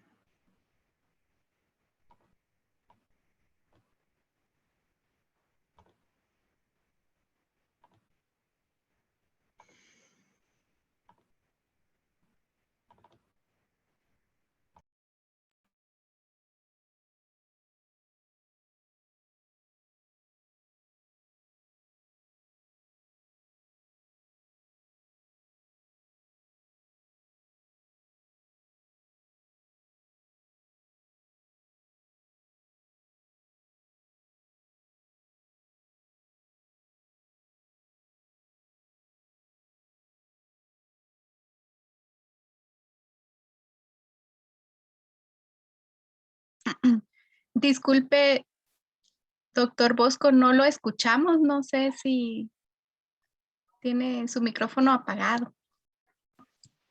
Sí, es que, bueno, permítanme un momento, quiero probar nuevamente.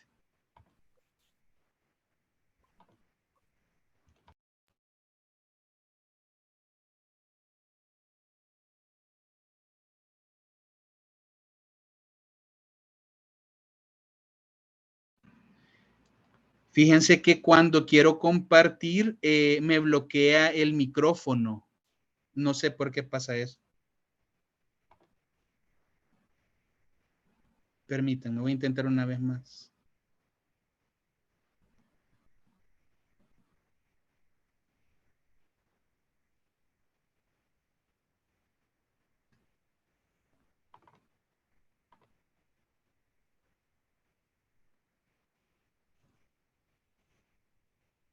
¿Se logra ver la pestaña de Chrome? Se ve y te escucha perfectamente. Ah, muy bien, gracias. Ok, entonces, bien, esta es la pantalla que les mencionaba, ¿verdad? En donde se puede verificar la bandeja de entrada como tal de las notificaciones. Esta ya es, por aparte, la notificación del error de medicación que hablaba del implante de etonogestrel, sobredosis, complicación asociada con el dispositivo. Y cuando yo ingreso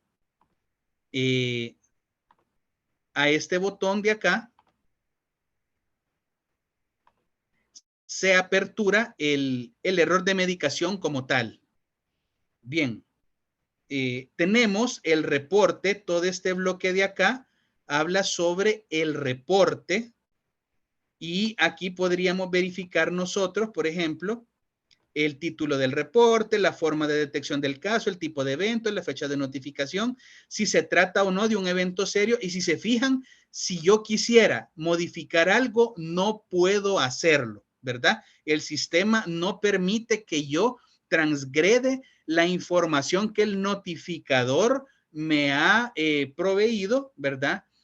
Aunque yo sea el administrador madre, no lo permite. Ya es así lo restrictivo del sistema y aquí está el ID del reporte y su password para poderle dar un respectivo seguimiento.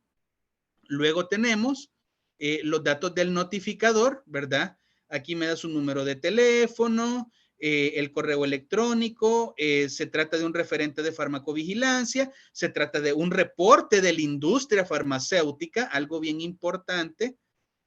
Luego tenemos los datos del notificador adicional, la información del referente de farmacovigilancia, los datos del paciente, los voy a pasar rápido por confidencialidad. Información adicional, la edad, datos generales, edad gestacional, si amerita, los detalles del embarazo, mes, etcétera. Otros datos, por ejemplo, peso al nacer, si se trata de un neonato, la historia clínica como tal, ¿verdad? Los datos de la historia clínica. Luego, información adicional relacionada al diagnóstico. Luego, los exámenes de laboratorio, si hay. Luego, medicamentos concomitantes, si los hay. Luego, los datos en sí del medicamento sospechoso. Me pregunta desde un inicio si es o no es vacuna. Si es vacuna, se despliega una cantidad muchísimo mayor de información que es requerida por parte del notificador. Y si no se trata de una vacuna, pues entonces queda en un formulario un poco más sencillo, en donde se me pide datos del registro del medicamento, el nombre comercial, ¿verdad? Ya luego me pide información del medicamento vacuna, indicación terapéutica, principio activo sospechoso, la concentración, el régimen de dosificación, la vía de administración, la fecha en que se aplicó la vacuna o medicamento, la hora de inicio en la que se administró, algún otro comentario relevante, información adicional, el laboratorio fabricante, la forma farmacéutica, presentación comercial, número de lote, fecha de caducidad, fecha de finalización y con eso viene el notificador y manda el reporte. En este caso, el notificador justo antes de enviarlo hace una clasificación previa y consideró que se trataba de un error de notificación, un error de medicación. Acá yo como evaluador puedo analizar toda la información y antes de generar el reporte de seguridad, puedo subclasificar adecuadamente esa notificación, porque pueden haber errores de criterio al momento de notificarse. Y esa es la única sección que se le permite al evaluador que pueda modificar del reporte del notificador. Toda la demás información, si ustedes se fijan, es imposible violentarla. Entonces, en el entendido que se trata de un error de medicación, nos vamos a la parte de evaluación del reporte de seguridad y entonces acá el informe de evaluación de seguridad para error de medicación, es importante que sepan que hay un informe para falla terapéutica, hay un informe para ESAVI, hay un informe para reacción adversa, hay un informe para cada tipo de notificación. En ese sentido, pues tenemos los datos de identificación del caso, tenemos la información sobre el error, tenemos si se conoce la fecha del error o no se conoce, si fue un día de la semana en particular en esa fecha estimada, la hora aproximada de ocurrencia, el lugar donde se originó o descubrió el error, la persona que generó inicialmente el error. Aquí se trata de establecer si fue un profesional de la salud, si fue la persona en sí mismo o qué, ¿verdad? La descripción en sí del error, el método que se ocupó para detectar el error. Por ejemplo, acá se trata si fue una notificación voluntaria, una revisión de historia clínica, una monitorización automatizada de señales de alerta, lo que les mencionaba de las señales alertantes en los servicios hospitalarios, ¿verdad?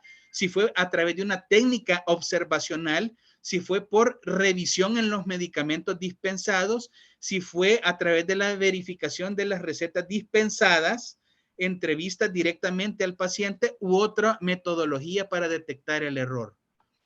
Cuando hablamos de la persona que generó el error, nos referimos a un auxiliar de enfermería, se desconoce al enfermero, al farmacéutico en la farmacia hospitalaria, en servicio social, o un farmacéutico que aún no tiene una afiliación al colegio como tal, un farmacéutico colegiado, o que tenga su número de junta de vigilancia, en el caso de El Salvador, otro tipo de farmacéutico o un farmacéutico en el área de farmacia, pero no necesariamente hospitalaria, ¿verdad?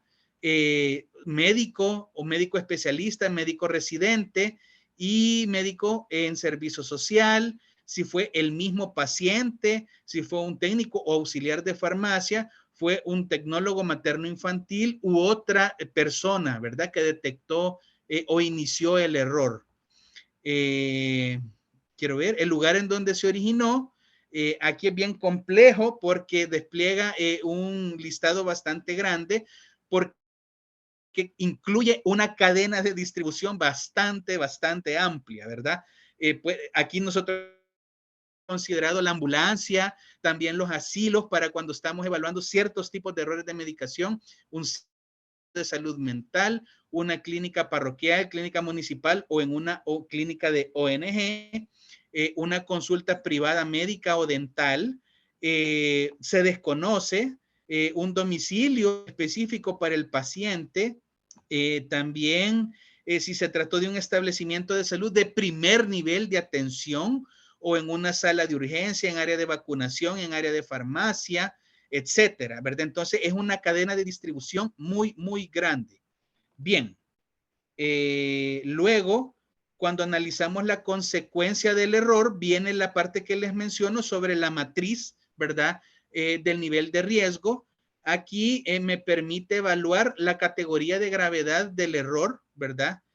Categoría A, se trata si es circunstancial o incidente con capacidad de causar un error, y eso se le llama error potencial. Error sin daño si entra en la categoría B, C o D, ¿verdad? Que son respectivamente si el error se produjo pero que no alcanzó el paciente, un error banal. El error alcanzó al paciente pero no le produjo daño. El error alcanzó al paciente y no le causó daño, pero precisó monitorización del mismo, ¿verdad? Luego están los errores con daño, que son las categorías complejas E, F, G y H, ¿verdad? Que son el error causó daño temporal al paciente y precisó adicional de un tratamiento o intervención. La categoría F, el error causó daño temporal al paciente, pero precisó ser hospitalizado o prolongó la hospitalización. Categoría G, el error causó daño permanente o el error comprometió la vida. Y un error mortal, ¿verdad? Es la última categoría, la categoría considerada como, la categoría I, el error causó la muerte del paciente o se trata pues de una situación desconocida. Bien, la probabilidad de recurrencia del error también es una lista desplegable, ¿verdad? Y que al tener las dos variables que son la probabilidad de ocurrencia y la categoría de probabilidad de gravedad, me establece una matriz de riesgo. Por ejemplo, para el caso que estamos hablando del implante subdérmico, el error causó daño temporal y precisó tratamiento o intervención, ¿verdad? Y la probabilidad de recurrencia le vamos a considerar por ahorita, ¿verdad? Burdamente una categoría posible. Y la gravedad potencial, ¿verdad? Ninguna, ligera, moderada, grave, catastrófica. Vamos a considerar que se trató de algo grave porque prolongó la hospitalización del paciente y esto me permite tener esta categoría, ¿no? Acá me lo calcula y me establece que se trata de una gravedad, ¿verdad? De una ocurrencia posible y que las consecuencias fueron graves, ¿verdad? Con eso establezco esa matriz de riesgo, luego puedo generar una conclusión final y las medidas de gestión a tomar, siempre pensando en la gestión de los riesgos, elaborar un comunicado de seguridad, elaborar una recomendación de modificación del registro sanitario a la DNM, por ejemplo, un servicio hospitalario a través del titular de un hospital puede exponer el caso y requerir que se hagan mejoras, por ejemplo, en el material de empaque, en el prospecto de literatura, y esto se va valorando y se puede establecer junto con la industria las medidas adecuadas para poder minimizar los impactos. Elaborar recomendaciones a otras instituciones, evaluar a nivel de expertos externos, evaluar a nivel interinstitucional, en este caso, Dirección Nacional con el Centro Nacional de Farmacovigilancia, Comité Técnico Consultivo con Centro Nacional de Farmacovigilancia o Plan Nacional de Vacunación con el Comité Asesor de Prácticas de Inmunización y el Centro Nacional de Farmacovigilancia. Si se fijan, siempre está presente el Centro Nacional de Farmacovigilancia. O tal vez no aplica una gestión o aplica realizar una farmacovigilancia activa, ¿verdad? O generar un proceso de capacitación o mantener supervisión y monitoreo específico. Y luego se guarda, obviamente, si no tengo todos los campos llenos, muy probablemente me genere una notificación de error de que hace falta llenarlo, ¿no? En este caso, pues no está completado y no me permite que genere el reporte como tal. Bien, hay otro caso como este que les voy a mostrar que ya está totalmente cerrado, evaluado. Se trata de un error de medicación de glimepirida que generó hipoglicemia, ¿verdad? En este caso, si nos vamos ya a la parte de evaluación, es una categoría F, el error causó daño temporal, fue probable, se considera grave, pero vamos a entender por qué. En este caso, la descripción del error dice, se prescribió dosis mayor a la recomendada inicialmente para el tratamiento, según lo descrito en la ficha técnica de glimepirida. Se trataba de una paciente femenina. La paciente manifestó que le prescribieron glimepirida 4 miligramos cada 12 horas, más metformina que ya tomaba anteriormente, ocasionando esto una crisis hipoglicémica, lógicamente, que requirió hospitalización para poder estabilizarla. el método de detección fue entrevistando directamente al paciente y esto fue en un consultorio privado, ¿verdad? En ese caso, se establece que se trató de una intervención grave, pero probable.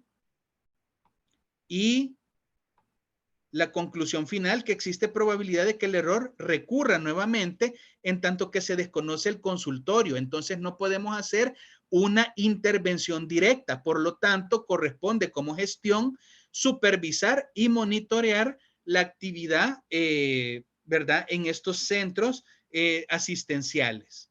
Y ya cuando está finalizado, me genera finalmente una intervención que me dice imprimir el reporte, exportar a XML. Hoy ya tenemos nosotros para poder reportar directamente el Uppsala Monitoring Center y llevar también la bitácora de registros XML. Aquí podemos ver, ¿verdad? Que yo he generado el 2 de octubre del 2021 a esta hora un reporte XML de este caso.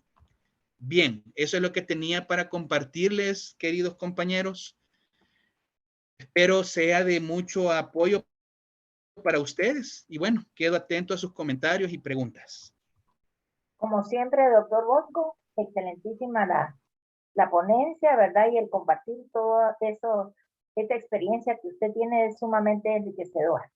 Definitivamente, los comentarios en el chat, pues, no me dejan mentir, le felicitan a usted por tan excelente ponencia, ¿verdad? Y pues les comparto que el 29 de octubre vamos a tener nuevamente al doctor Bosco, ¿verdad? Con nuestra séptima charla correspondiente a este año. Quiero agradecer al doctor Bosco por su siempre disponibilidad de podernos compartir su amplia experiencia en un día sábado, donde le robamos tiempo a su familia, ¿verdad? Para poder compartir con nosotros y siempre estar en la buena disposición de estar acá con nosotros. Sin más, quiero yo agradecerle haciéndole entrega de un diploma al doctor Bosco. Por favor, Larisa, ¿nos podría compartir?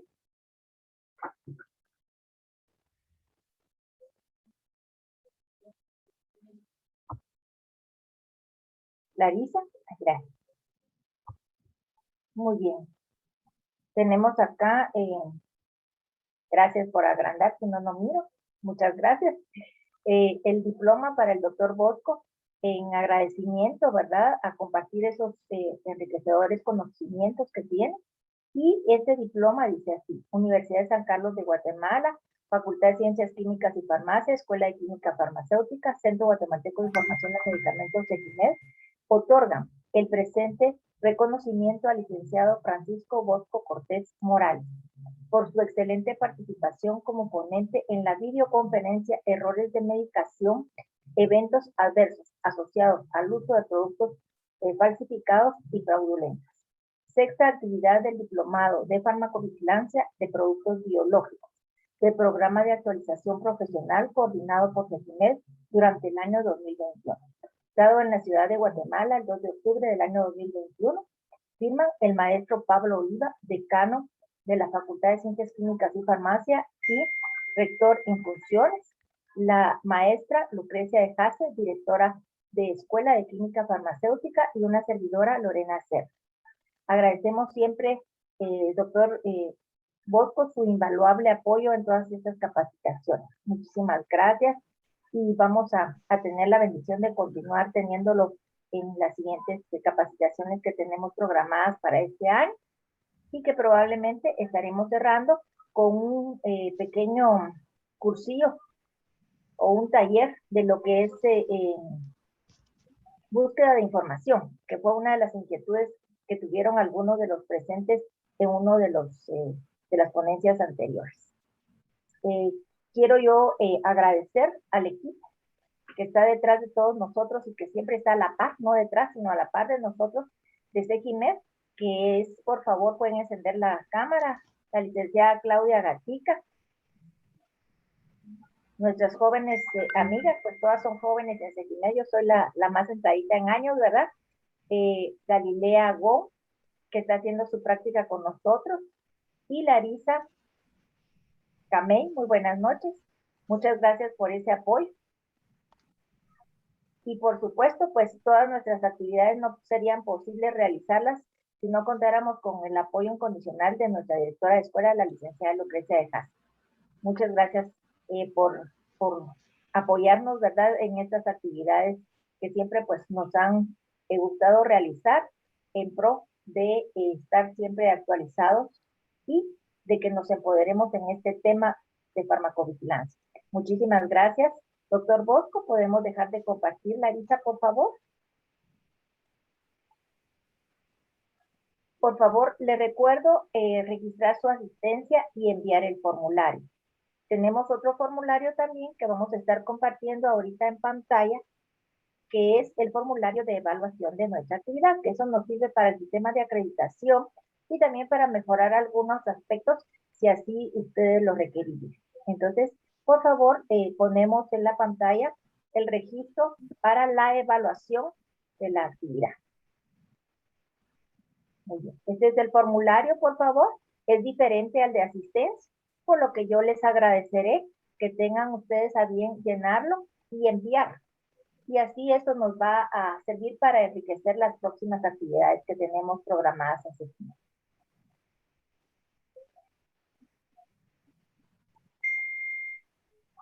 Muy bien. Mientras ustedes registran su asistencia, si no hay algún otro comentario o pregunta para nuestro ponente, el doctor Bosco, que pueden hacerlo en el chat.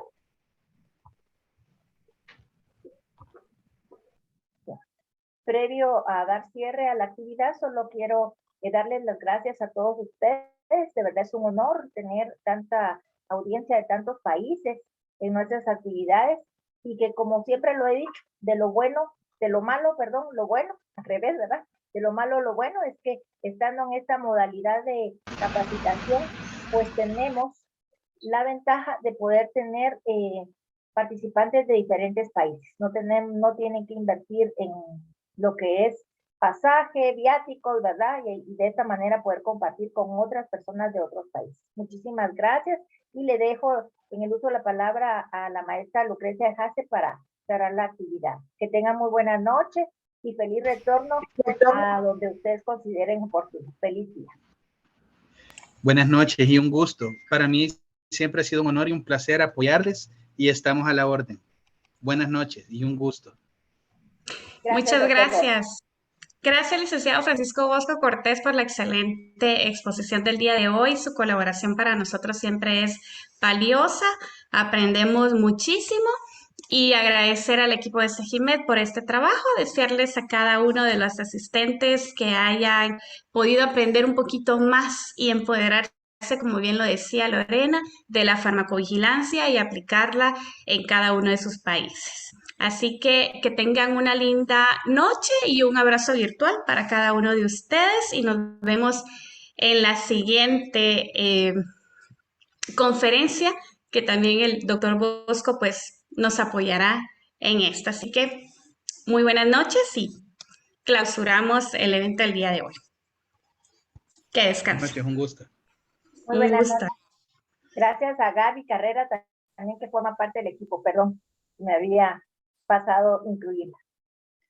Feliz noche a todos. Muchas gracias por su participación y les recordamos que pueden ver la grabación de esta actividad y de nuestras anteriores videoconferencias en nuestro canal de YouTube. Nos encuentran como Educación Continua Segimed o en nuestra fanpage en Facebook. Nos encuentran como Segimed. Muchas gracias siempre por su participación. Feliz noche. Feliz noche. Que descansen.